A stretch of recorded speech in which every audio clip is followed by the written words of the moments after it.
ये प्रश्न पत्र इंडियन कल्चर एंड हेरिटेज का है, भारतीय संस्कृति और विरासत, जिसका कोड नंबर है 223। 3 घंटे का पेपर है, ये 100 नंबर का पेपर है, जिसमें जो है आपको 1 से लेकर के 30 प्रश्नों के उत्तर देने हैं और इसमें प्रत्येक प्रश्न के अंक जो है उसके सामने लिखे हुए आपको मिलेंगे। प्रश्न 1 से 8 तक के जो प्रश्न हैं वो 1-1 नंबर के हैं। 9 से 16 तक के प्रश्न जो है 25 शब्दों में लिखने हैं और 17 से 25 नंबर के जो क्वेश्चंस हैं वो आपको 40 से 50 शब्दों में लिखने हैं और 26 प्रश्न संख्या 26 से लेकर के 30 तक के प्रत्येक प्रश्न का उत्तर 150 से 200 शब्दों में देना है। जो प्रश्न 1 से लेकर 8 तक के जो प्रश्न हैं वो आपके वस्तुनिष्ठ प्रश्न हैं, यानी आपको इसके आंसर उसी क्वेश्चन पेपर के अंदर दिए हुए हैं और इसमें 4 ऑप्शन दिए होते हैं, जिसमें से एक को आपको सेलेक्ट करना पड़ता है। जैसे श्रीनिवास रामानुज एक महान क्या थे? भौतिक वैज्ञानिक थे या अंतरिक्ष विज्ञान थे, उद्योगपति थे या गणितज्ञ थे? तो इसके बारे में आपको एक ऑप्शन सेलेक्ट करना होता है ABCD के अंदर। दूसरा प्रश्न जो है वो भी 1 नंबर का है, जिसमें अकबर के इस कार्यकाल के नियमों का वर्णन किसमें मिलता है?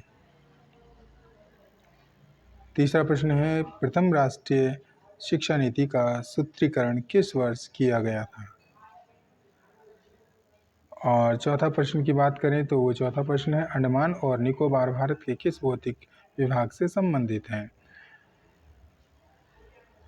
अगला क्वेश्चन है इसमें कि शिक्षा का अधिकार अधिनियम 2009 के अनुसार बच्चों की किस आयु सीमा के सभी बच्चों के लिए शिक्षा पाने का अधिकार है?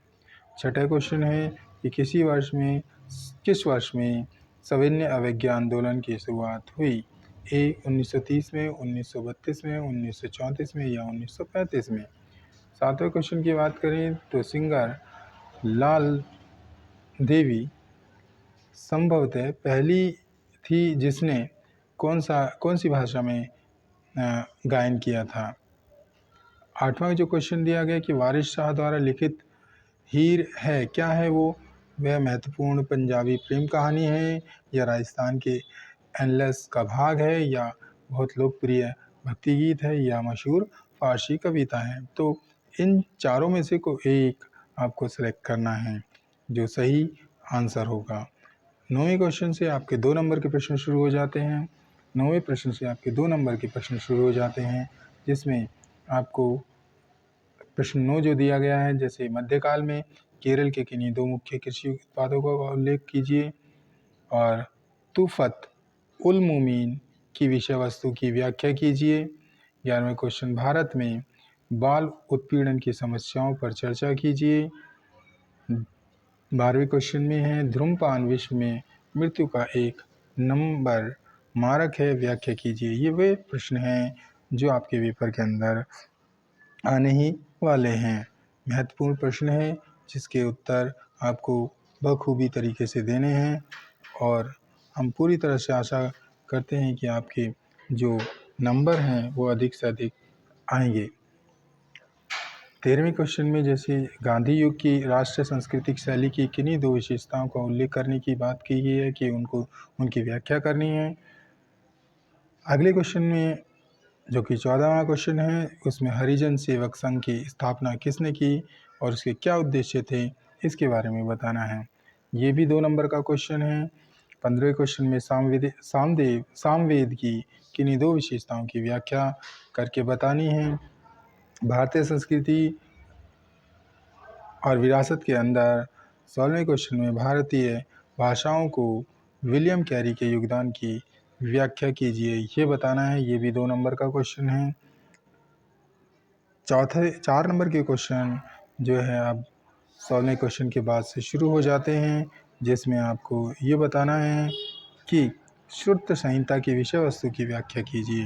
हाँ विद्यार्थियों, एक बात ज़रूर आपको ध्यान रखनी है कि आपको जो प्रश्न के उत्तर देने हैं वो पहले सबसे ज़्यादा प्रश्न सबसे ज़्यादा नंबर जिस प्रश्न के हों उस प्रश्न के उत्तर सबसे पहले देने हैं, क्योंकि आप जब प्रश्न करेंगे तो अधिक नंबरों के जो प्रश्न होंगे उनके उत्तर पहले देंगे तो आपका पेपर कम समय में अधिक नंबरों का हो जाएगा और आपके पास जो है लास्ट में बहुत समय पेपर को करने के लिए बचेगा और आप इस तरह से पूरा पेपर कर पाएंगे।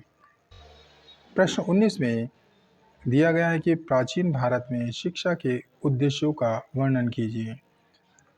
20वें क्वेश्चन में किसी जनजाति की किन्हीं 4 विशेषताओं का वर्णन कीजिए, इसके बारे में आपको बताना है।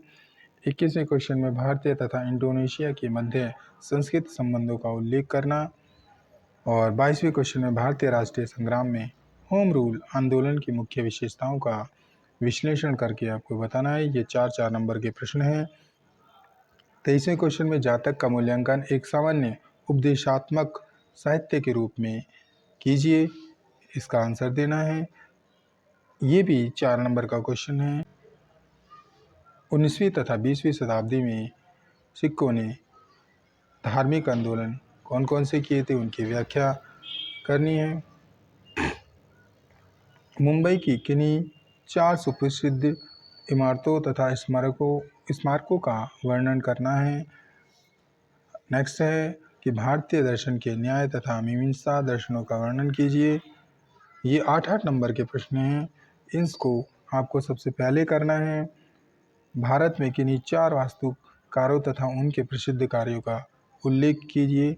मैं बार बार इस बात पर ज़्यादा फोकस कर रहा हूँ कि आप अधिक से अधिक नंबर वाले जो प्रश्न हैं वो पहले करें, क्योंकि कम नंबर के प्रश्न करने में अधिक समय यदि शुरुआत में दे देते हैं विद्यार्थी तो बाद में ज़्यादा नंबर के प्रश्नों को करने के लिए समय नहीं बचता है। तो मैं ये आशा करूँगा कि आप सब पहले ज़्यादा नंबर के प्रश्न करें और उसके बाद उससे कम नंबर के और फिर उससे कम नंबर के प्रश्न, ताकि आपका प्रश्न जो है प्रश्न पत्र में जितने भी प्रश्न दिए गए हैं आप उन सबको सॉल्व कर पाएँ। तो 28वें क्वेश्चन में भारत और श्रीलंका के मध्य सांस्कृतिक संबंधों का वर्णन करने के लिए कहा गया है और 19वें क्वेश्चन में संस्कृति तथा सभ्यता के बीच के सहसंबंधों की परख कीजिए, ये पूछा गया है। 30वें क्वेश्चन में मुगल काल के दौरान लोक कलाओं के विकास का विश्लेषण करने के लिए कहा गया है।